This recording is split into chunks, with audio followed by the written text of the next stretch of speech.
So exciting. And speaking of snow, we've had a lot this winter in the inland Northwest, just not really lately. And this is not the first time the snow dried up in the middle of the season.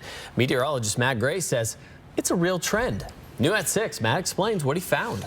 All right, thank you, Aaron. Thank you, Kirsten. What I found is really what happens in January.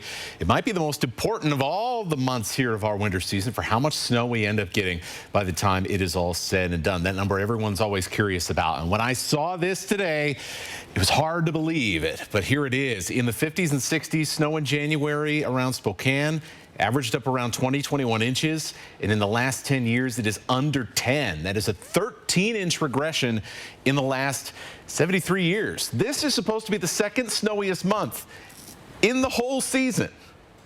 The whole season.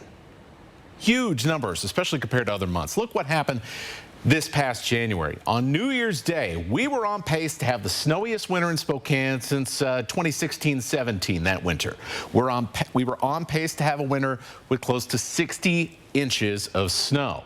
Instead, we got half of our average snow this past January. And now we're on pace to, well, get into, I'll show you right here, the low 50s with that bad month.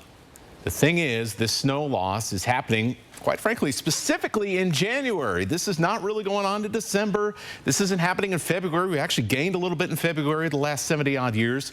There's no trends really in those months that are as significant as what we're seeing in January. So why is this specifically happening during that one month?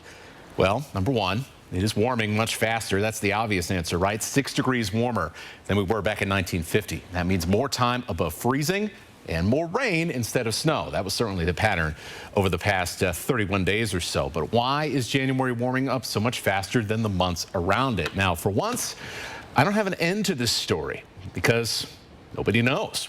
There's proof of regular warm spells in January across the whole country, but the reason they happen remain a mystery. 4 News Now will be right back after this.